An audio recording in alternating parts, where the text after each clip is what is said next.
ભઈ માણસ છે. કવિ જયંત હિંમતલાલ પાઠકનો જન્મ ગોઠ રાજગઢ, જિલ્લો પંચમહાલમાં થયો હતો.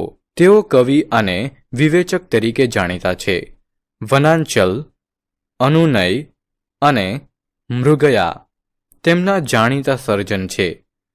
ભઈ માણસ છે કાવ્ય જયંત પાઠકની રચના છે, જેમાં માનવીના ભાવનાત્મક સ્વભાવ અને જીવનના પરસ્પર વિસંગતતાઓનું સુંદર ચિત્ર ખેંચાયું છે. કવિએ અતિ સરળ ભાષામાં માણસની બળવત્તા અને નબળાઈ બંનેને ખૂબ જ નમ્રતાથી રજૂ કરી છે.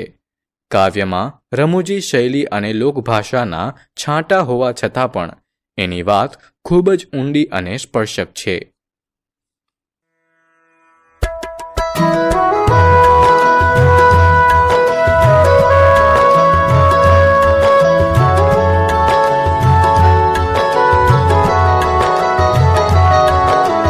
રમતા રમતા લડી પડે ભઈ માણસ છે, હસતા હસતા રડી પડે ભઈ માણસ છે. પહાડથી એ કઠણ મક્કમ માણસ છે, દડ દડ દડ દડ દડી પડે ભઈ માણસ છે.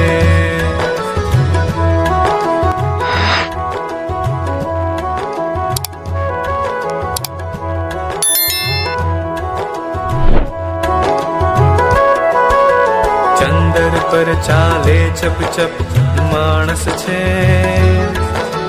ને બે ડગલે ખડી પડે ભઈ માણસ છે. સૂર્યવંશીનો પ્રતાપ એનો માણસ છે, હર બપોરે ઢળી પડે ભઈ માણસ છે.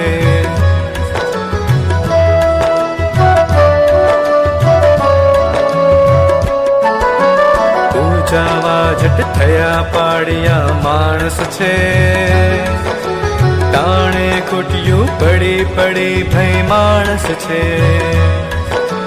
રમતા રમતા લડી પડે ભઈ માણસ છે,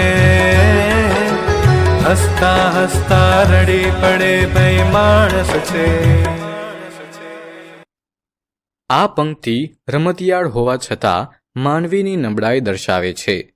કવિ એ બતાવે છે કે માણસ ક્યારેક ખૂબ મજબૂત દેખાય છે, પહાડ જેવો મક્કમ, ચંદ્ર પર ચાલે તેટલો વિજ્ઞાનમાં અગ્રેસર, પણ એ જ માણસ હસતા હસતા રડી પડે છે, ભર બપોરે ઢળી પડે છે અને ટાણે ખોટું પડી જાય છે. કવિ એ પણ કહે છે કે માણસને જ્યારે જરૂર પડે છે ત્યારે એ પાછળ રહી જાય છે, પણ પછી એ જ માણસને પાળિયા બનાવી પૂજવા લાગે છે અથવા એને મૂર્તિમાન મહાન બનાવી દે છે. આ કાવ્ય માનવ સ્વભાવની વિપરીતતા દર્શાવે છે, ક્યારેક વિજયશીલ તો ક્યારેક અસફળ, ક્યારેક શક્તિશાળી તો ક્યારેક દયનીય. આ બધું માણસ હોવુંની પરિભાષાને વધુ માનવીય બનાવે છે.